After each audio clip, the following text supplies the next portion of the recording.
Iran's nuclear program has become one of the most contentious security issues of the 21st century, evoking fierce debate, diplomatic standoffs, and even military strikes. Officially, Tehran insists its atomic activities are peaceful, aimed at generating electricity and advancing scientific capability. Yet many international actors, especially Western governments and global watchdog agencies, suspect that Tehran's nuclear ambitions cover deeper, potentially clandestine goals. What exactly lies behind Iran's nuclear pursuits? Is it purely civilian in nature, or is there more beneath the surface? From peaceful beginnings to international scrutiny, Iran's entry into the nuclear age began in the 1950s under Shah Mohammad Reza Pahlavi with strong backing from the United States and European partners. This early cooperation resulted in agreements and infrastructure designed for peaceful use, research centers and plans for multiple power reactors, firmly anchored in the Global Treaty on the Non-Proliferation of Nuclear Weapons, which Iran signed as a non-nuclear weapon state. However, the 1979 Islamic Revolution upended these programs. The new leadership, suspicious of Western influence, halted or slowed many nuclear projects. It was only later, after the devastation of the 1980-1988 Iran-Iraq War, that nuclear ambitions resurfaced. Baghdad's use of chemical weapons against Iranian forces instilled fear of future attacks, and by the late 1980s, Tehran quietly revived its nuclear infrastructure. This revival wasn't immediately transparent. Lacking public acknowledgement and international oversight, Iran built capacities that were dual use, meaning they could serve either civilian energy goals or lay the groundwork for nuclear weapons. These secretive developments would later become central to global alarms. The revelation of undeclared facilities. International scrutiny intensified in the early 2000s. In 2002, dissident groups exposed previously undisclosed enrichment facilities at Natanz and a heavy water reactor site at Arak.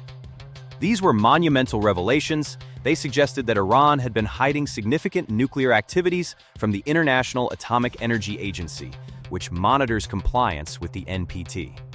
Under the treaty, Iran was meant to declare all such facilities. Its failure to do so triggered a diplomatic crisis. In response to global pressure, Iran temporarily agreed to suspend enrichment activities and signed additional inspection agreements. But these concessions were short-lived. By the mid-2000s, Tehran resumed and even expanded enrichment, ultimately prompting the UN Security Council to impose sanctions. The cornerstone of diplomatic efforts came in 2015 with the Joint Comprehensive Plan of Action, commonly known as the Iran Nuclear Deal. Under the Joint Comprehensive Plan of Action, Iran agreed to severe limits on enrichment levels, on the number of centrifuges it could operate, and on its stockpile of enriched uranium. In exchange, international sanctions were eased, allowing Iran significant economic relief. Dissolution of the Joint Comprehensive Plan of Action and renewed suspicion.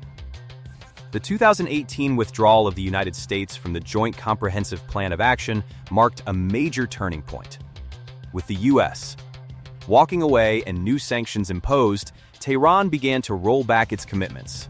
It lifted caps on its uranium stockpile, resumed enrichment at unprecedented levels, and restricted inspection access.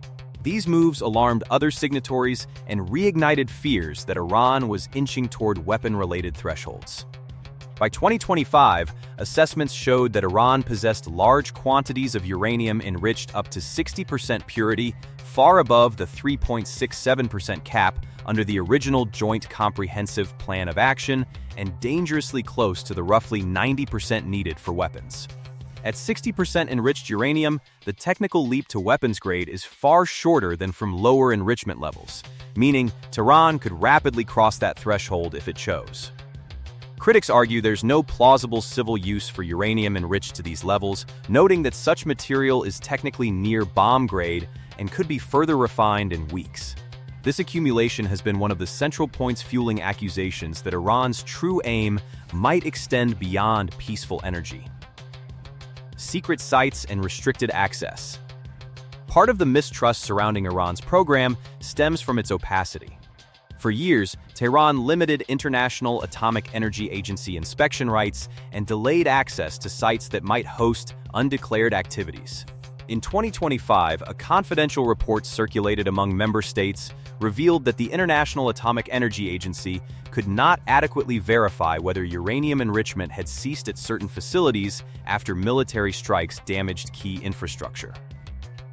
From the agency's perspective, restricted access erases transparency and breeds uncertainty. Elsewhere, non-governmental investigations, including satellite imagery analysis, have suggested that key enrichment facilities like Natanz and Fordow remain active or potentially recoverable. While Iran insists those sites serve civilian science, the lack of on-the-ground verification has left international observers uneasy. Does Iran have a nuclear weapons program? The core of the debate hinges on this question. Officially, the International Atomic Energy Agency and many intelligence agencies maintain that Iran does not currently have a structured program to build a nuclear weapon, and that its formal warhead development ended in 2003. This assessment emphasizes that while enrichment activity has grown, there is no verified ongoing weapons production plan. Yet, allegations persist. Intelligence claims from nations including Austria, though disputed, assert that Tehran continues covert research into weaponization, seeking delivery systems and ways to accelerate bomb assembly. Such reports reflect broader geopolitical skepticism, especially among Middle East adversaries who fear Iranian dominance. The ambiguity, intentional or not, of Iran's actions lies at the heart of global apprehension. Tehran's insistence on its rights under the NPT to enrich uranium for peaceful purposes clashes with Western interpretations of its enrichment levels and clandestine activity as going far beyond any benign justification. Regional and global responses. The international response has been intense. Nations like Israel and the United States have publicly framed Tehran's nuclear progression as an existential threat. Indeed, in 2025 and 2026, airstrikes by U.S. and Israeli forces targeted Iranian nuclear and military facilities, operations justified by claims that Iran was approaching the capability to fabricate a bomb. These strikes, whether they hit nuclear sites or not, underscore how critical this issue has become to regional stability. At the same time, global powers like Russia and China have been more cautious, often opposing UN Security Council referrals and advocating diplomatic solutions. The Joint Comprehensive Plan of Action collapse and subsequent disputes have left international avenues fractured, with no clear path forward. Why the secrecy? Understanding why Iran might hide parts of its nuclear program requires looking beyond technicalities. Strategic analysts suggest Iran wants to retain what's called a breakout capability, the ability to enrich quickly to weapons grade if it ever decides to cross that line. Dual-use technology and ambiguous policies allow Tehran to keep adversaries guessing while maintaining plausible deniability. Some observers also point to historical mistrust. Iran's leadership often frames Western diplomacy as coercive, citing past foreign interference and interventions in Iranian affairs. Nuclear capability, even if purely civilian, becomes a symbol of autonomy and resistance against external pressure. What are they hiding?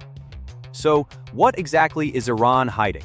Concrete evidence of a currently active nuclear weapons program is absent, according to many Western intelligence assessments and International Atomic Energy Agency statements. Yet the combination of restricted access, advanced enrichment levels, and clandestine site development fuels suspicion that Tehran might be preserving the option to weaponize in the future. Iran's own narrative emphasizes peaceful intentions and scientific progress, but its policies, particularly after abandoning key Joint Comprehensive Plan of Action commitments, have eroded trust internationally. At its heart, the secret in Iran's nuclear program may not be a single hidden bomb factory or covert missile silo, but rather an overarching strategy of ambiguity, a deliberate choice to keep the world uncertain about Tehran's true capabilities and intentions. If you found this exploration of Iran's nuclear program insightful, don't forget to hit that like button and subscribe for more deep dives into global issues. Stay informed, stay curious, and we'll see you in the next video.